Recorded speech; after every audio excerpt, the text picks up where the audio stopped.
Hello everyone, welcome to my channel.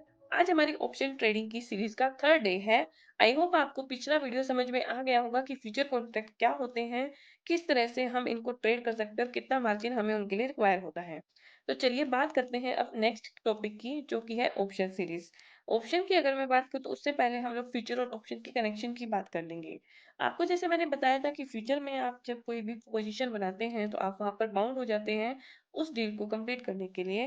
पर अगर मैं ऑप्शन की बात करूँ तो ऑप्शन में आपके पास डिसीजन लेने की फ्रीडम होती है।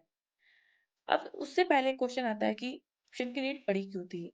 अब से फ्यूचर में हमने एक चीज़ देखी थी कि फ्यूचर में हमारे पास प्रॉफिट भी अनलिमिटेड होता है और लॉस भी अनलिमिटेड होता है। मैंने आपको पे आउट चार्ट से भी उसको दिखाया था। पर ये जो अनलिमिटेड लॉस है ना, ये किसी को भी अच्छा नहीं लगता। ट्रेडर्स रिस्क को कम करना चाहते थे, इसलिए एक कंसेप्ट निकाला गया, वो आया ऑप्शन का, जहाँ पे आप इस अनलिमिटेड लॉस वाली टर्म को अवॉइड कर सकते हो। कैसे कर सकते हैं? उसके लिए आपको सीरीज में कंटिन्यू बने रहना पड़ेगा। अगर मैं बात करूँ ऑप्शन होते क्या है, तो ऑप्शन वो कॉन्ट्रैक्ट है जो बायर को फ्यूचर में बाय या सेल करने का राइट देते हैं, लेकिन ऑब्लिगेशन नहीं देते। मतलब आप ट्रेड कर सकते हो, पर आप उस ट्रेड को करते रहने के लिए बाउंड नहीं हो, आप उसको इग्नोर भी कर सकते हो। तो अगर आपको ऑप्शन में राइट मिलता है, तो एक क्वेश्चन आता है कि क्या वो राइट आप लाइफ टाइम होल्ड कर सकते हो? ये तो बहुत अच्छी बात हो गई। लॉस हमारा अनलिमिटेड नहीं है, हमारे पास कोई बाउंडेशन भी नहीं है उस डील को पूरा करने के लिए। पर अब क्या वो राइट हम लाइफ टाइम होल्ड कर सकते हैं? नहीं, क्योंकि ऑप्शन के जो कॉन्ट्रैक्ट है उनकी एक वैलिडिटी होती है, उस वैलिडिटी को हम एक्सपायरी कहते हैं। मतलब एक तय तारीख दे दी जाती है और उस तारीख पे वो कॉन्ट्रैक्ट आपका ज़ीरो हो जाएगा। चाहे आप उसमें प्रॉफ़िट ले रहे हैं, चाहे आप उसमें लॉस ले रहे हैं। अगर मैं एक्सपायरी के टाइप्स की बात करूँ, तो एक्सपायरी जो है ऑप्शन में, एक आपको वीकली एक्सपायरी देखने को मिलेगी। वीकली एक्सपायरी अभी के टाइम में सिर्फ़ निफ्टी और सेंसेक्स में ही है। पहले के टाइम में ये आपकी बैंकेक्स, फिर निफ्टी, बैंक निफ्टी में भी होती थी। तो ये भी एक्सपायरी के कॉन्ट्रैक्ट आपके चेंज होते रहते हैं, तो एनएसई पे आपको उसका अपडेट मिलता रहेगा। अगर मैं मंथली एक्सपायरी की बात करूँ, तो मंथली एक्सपायरी आपको Nifty, Sensex, bank Nifty, Bankex और जितने भी हमारे एफएनओ के स्टॉक हैं, उनमें देखने को मिल जाएगी। इन दोनों के अलावा भी एक ईयरली एक्सपायरी है, जिसको मैंने अपनी इन्वेस्टमेंट वाली वीडियो में समझाया है कि कैसे ईयरली एक्सपायरी को यूज़ करके आप अपने पोर्टफोलियो को हेज कर सकते हैं, जैसे हमारे बड़े-बड़े फंड हाउस अपने पोर्टफोलियो को हेज करते हैं। तो अब आप यहाँ पे क्लियरली देख सकते हो, क्योंकि हमने जो कॉन्ट्रैक्ट उठाया है उसकी एक फिक्स्ड डेट पर एक्सपायरी है। तो ऑप्शन आप समझिए कि ऑप्शन में सिर्फ डायरेक्शन का सही होना कंपल्सरी नहीं है। वो जो हमारे कॉन्ट्रैक्ट की एक्सपायरी का टाइम है, उस एक्सपायरी के ड्यूरेशन के अंदर अंदर सही डायरेक्शन का होना इम्पोर्टेंट है, क्योंकि ये सिर्फ डायरेक्शन नहीं, टाइम का भी गेम है। अब जैसे बात करूँ, मैंने यहाँ ऑप्शन चेन में निफ्टी की ऑप्शन चेन आपको दिखाई है, तो आप देख सकते हो ये डब्ल्यू मतलब वीकली एक्सपायरी के कॉन्ट्रैक्ट है। एम मतलब ये हमारा निफ्टी का मंथली एक्सपायरी का कॉन्ट्रैक्ट है। तो ये 2 मार्च, 10 मार्च, 17 मार्च, 24 मार्च, ये आपके वीकली एक्सपायरी के कॉन्ट्रैक्ट हो गए। और ये 30 मार्च, ये हमारा निफ्टी का मंथली एक्सपायरी का कॉन्ट्रैक्ट है। उसी तरह ये आप बैंक निफ्टी को देख सकते हो कि बैंक निफ्टी में हमारे सारे ही मंथली के कॉन्ट्रैक्ट हैं। 30 मार्च, 28 अप्रैल, 26 मई, 30 जून, 29 सितंबर। तो आप इनमें से किसी भी कॉन्ट्रैक्ट को ट्रेड कर सकते हो। अगर मैं बात करूँ लोट साइज़ की, तो निफ्टी का अभी करंट में लोट साइज़ चल रहा है 65, बैंक निफ्टी का लोट साइज़ है 30, फिर निफ्टी का लोट साइज़ है 60, मिड कैप का है 120, सेंसेक्स का है 20 और बैंक एक्स का है 30। इसी तरह से आपके जो एफएनओ के स्टॉक हैं, उनके भी लोट साइज़ अलग-अलग रहते हैं, वो आप एनएसई की साइट से चेक कर सकते हैं, या फिर आपको जिस भी स्टॉक के अंदर ऑप्शन में ट्रेड करना है, आप उस स्टॉक का नाम लिखिए और जैसे ही आप बाय पर क्लिक करेंगे, आपको वहाँ पर लोट साइज़ पता चल जाएगा। तो हम इनको इक्विटी की तरह 2, 3, 4, 5 क्वांटिटी लेकर के बाय सेल नहीं कर सकते हैं। हमें ये पूरा का पूरा लॉट लेने के लिए प्रीमियम पे करना पड़ता है। अब आती है बात कि ऑप्शन में ट्रेड कैसे किया जाता है।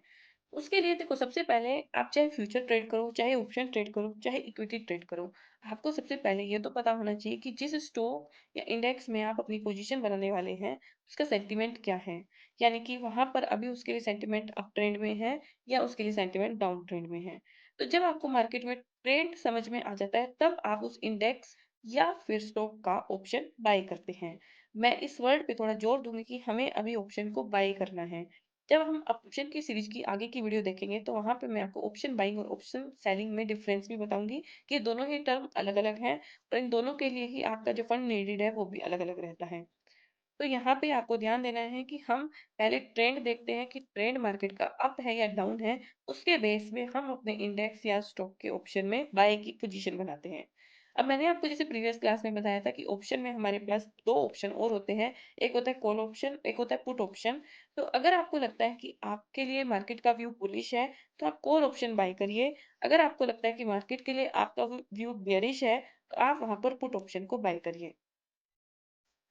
जैसे ये देखिए, ये जैसे मैंने यहाँ पर निफ्टी का 2 मार्च का 25,450 का एक कॉन्ट्रैक्ट ओपन किया है, यहाँ पे लिखा हुआ है सीई, तो ये हमारा कॉल ऑप्शन का कॉन्ट्रैक्ट होता है, जिसको आप बाय कर सकते हो।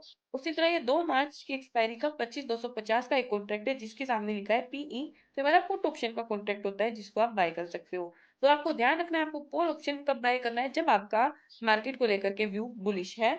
उसी तरह आपको पुट ऑप्शन कब बाय करना है, जब आपका मार्केट को लेकर के व्यू जो है वो बेयरिश है। अब अगर बात करूँ मैं कॉल ऑप्शन की बाय साइड की, तो मार्केट ऊपर जाएगा, आपको प्रॉफिट होगा, मार्केट नीचे जाएगा, तो आपको लॉस होगा। कितना प्रॉफिट होगा, कितना लॉस होगा, उससे पहले हम देख लेते हैं कि हम कितना कैपिटल यहाँ पर लगा रहे हैं। तो ये देखिए निफ्टी का 10 मार्च का 24,800 का कॉल ऑप्शन का कॉन्ट्रैक्ट है। अगर मैं इसका एक लॉट बाय करूं तो एक लॉट बाय करने के लिए मुझे 9,427 रुपए लगाने पड़ेंगे। तो आप देख सकते हैं कि फ्यूचर के मुकाबले कॉन्ट्रैक्ट बहुत ही नॉमिनल है। इसलिए जो ऑप्शन ट्रेडिंग है वो ट्रेडर को ल्यूक्रेटिव लगती है कि कम कैपिटल से आप यहाँ ट्रेड कर पा रहे हो। ये प्राइस कैसे डिसाइड होता है, ये आपके जो 65 क्वांटिटी है एक लॉट में निफ्टी की, उसको निफ्टी के करंट प्राइस से मल्टीप्लाई करके ये मार्जिन रिक्वायर्ड आता है। जैसे अभी यहाँ पर निफ्टी का करंट प्राइस है 139.85, तो 139.85 को 65 से मल्टीप्लाई कर तो ये अमाउंट आपको अभी पे करना पड़ेगा। उसी तरह मैं पुट ऑप्शन की बात करूँ तो ये देखिए पीई यहाँ पुट ऑप्शन है 10 मार्च का 24,800 का निफ्टी का एक लॉट, जिसका प्राइस अभी चला है 287.05, तो आप इसको 65 से मल्टीप्लाई करोगे तो 19,161, इतना अमाउंट इस कॉन्ट्रैक्ट को बाय करने के लिए अभी आपको पे करना पड़ेगा। तो अगर आप जॉब भी कर रहे हो तो इतना एक होता है कि हम लोग सोचते हैं कि हाँ अगर मार्केट समझ में आ गया तो इतनी कैपिटल तो हम लगा ही लेंगे और वहां से हम प्रॉफिट भी अर्न कर लेंगे। पर ऐसा तभी पॉसिबल है जब मार्केट को आप सही से समझने लगते हो। तो ये देखिए अगर मैं प्रॉफिट की बात करूं तो प्रॉफिट तो यहाँ पर आपका अनलिमिटेड होता है। पर अगर मैं लॉस की बात करूँ तो लॉस क्या डिफाइन हो गया कि अगर जाएगा तो सिर्फ और सिर्फ आपको ये प्रीमियम ही देना पड़ेगा, उसके अलावा आपका कोई पैसा नहीं जाएगा। इसको आप एक ऐसे समझ लीजिए कि मूवी देखने का आप प्लान बना रहे हैं, अगर मूवी की टिकट 100 रुपए है, ठीक है, आपकी जाने से पहले आपने उसके रिव्यू पढ़े, अगर आपको लग रहा है कि मूवी के रिव्यू अच्छे हैं तो चलो ठीक है, आप 100 रुपए पे उस मूवी को देखने चले गए। पर अगर आपको लगा कि नहीं रिव्यू अच्छे नहीं है, अब हम प्लान चेंज कर देते हैं, हम मूवी देखने नहीं जाते, सिर्फ और सिर्फ आपके वो 100 रुपए ही जीरो होंगे। तो बिल्कुल सेम कंसेप्ट यहाँ पर रहता है कि जो आपने प्रीमियम पे किया है बस वही आपका जीरो होगा। उसके अलावा जैसे फ्यूचर में हमने देखा था अनलिमिटेड लॉस, तो अनलिमिटेड लॉस से आप ऑप्शन बाइंग में बच सकते हो। अगर मैं पे आउट चार्ट पे आपको दिखाऊं तो आप पे आउट चार्ट पर भी इसको देख सकते हो। मैंने यहाँ पर ओप्स्ट्रा को ओपन किया है। यहाँ पे हम निफ्टी सेलेक्ट कर लेंगे और यहाँ पर आप फ्यूचर या ऑप्शन में से आज हम ऑप्शन की सेटिंग को सेलेक्ट करेंगे। ये देखिए यहाँ पर आपको एक्सपायरी भी अलग अलग मिल जाएगी। बहुत सारे कॉन्ट्रैक्ट है हमारे पास निफ्टी के 10 मार्च, 17 मार्च, 24 मार्च। हम 10 मार्च के एक कॉन्ट्रैक्ट को सेट कर लेते हैं। लोड क्वांटिटी आप कम ज़्यादा कर सकते हैं, तो हमने यहाँ 1 लोड। स्ट्राइक प्राइस आप निफ्टी के प्राइस को देख करके देख सकते हो। अभी यहाँ पर 24,600 है, सपोज करो हम 24,800 के स्ट्राइक प्राइस को चूज कर लेते हैं। इस स्ट्राइक प्राइस कैसे चूज करना है ये मैं आपको आने वाली वीडियो में जरूर बताऊंगी। यहाँ से आपको कॉल ऑप्शन देखना है, पुट ऑप्शन, ये आप सिलेक्ट कर लो। अभी के लिए हमने यहाँ पर सीई को सिलेक्ट कर लिया है। और मैं क्योंकि यहाँ पर अभी सेल साइड नहीं बता रही हूँ, मैं आपको बाय साइड की पोजीशन बता रही हूँ, तो यहाँ हम बाय करेंगे। ऑप्शन का प्राइस है 113.35। तो जैसे ही मैं इसको ऐड करूंगी तो ये देखिए ये आपका पे आउट ग्राफ है। अब देखिए यहाँ पर हमारी बाइंग है, जैसे जैसे मार्केट ऊपर जा रहा है देखो आपका प्रॉफिट होता जा रहा है 8937, 11,000। तो कितना ही प्रॉफिट आपका हो सकता है अगर मार्केट आपके फेवरेबल कंडीशन में जाता है।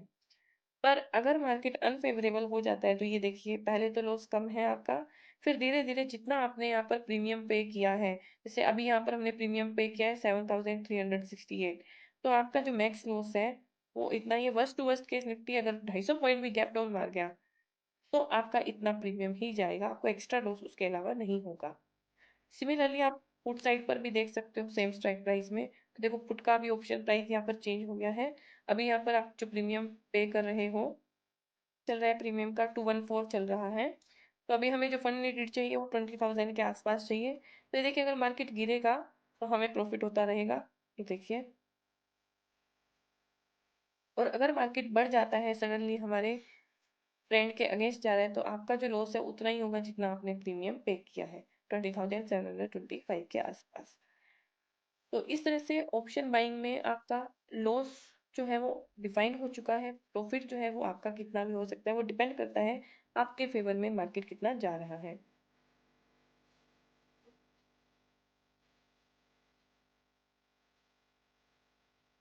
अब अगला जो टॉपिक है वो सबसे मेन टॉपिक है कि जैसे मैंने बताया निफ्टी में आप बाय साइड पोजीशन बनाते हो कॉल या पुट में, तो आपका एक पर्सपेक्टिव रहता है बायर का, जिसमें आपको ये पता चलता है मार्केट ऊपर जाएगा तो हम कॉल ऑप्शन खरीदेंगे, मार्केट नीचे जाएगा तो हम पुट ऑप्शन खरीदेंगे। अब ये देखिए मार्केट में आप सब्जी लेने जा रहे हो तो वहां पर आपको बेचने के लिए भी कोई बैठा है, तभी आप उससे खरीद पा रहे हो। सेम मार्केट में होता है कि अगर हम कोई चीज खरीद रहे हैं तो उसके अपोजिट कोई ना कोई तो उसको सेल करके बैठा ही है। यानी कि हर बायर के अपोजिट मार्केट में एक सेलर भी है, और उस सेलर का क्या रोल है वही मार्केट में सबसे बड़ा गेम भी है। तो यहाँ पे आप देख सकते हो चाहे कॉल ले लो या पुट, आप उसको बाय भी कर सकते हो और आप उसको सेल भी कर सकते हो। और ये सेलर का मार्केट में क्या रोल है इसके लिए आपको वेट करना पड़ेगा अगली वीडियो का। आई होप आपको ये वीडियो समझ आया है। अगर वीडियो अच्छा लगे तो चैनल को सब्सक्राइब कीजिए, वीडियो को लाइक कीजिए और ज़्यादा से ज़्यादा अपने दोस्तों के साथ शेयर कीजिए। Thank you everyone.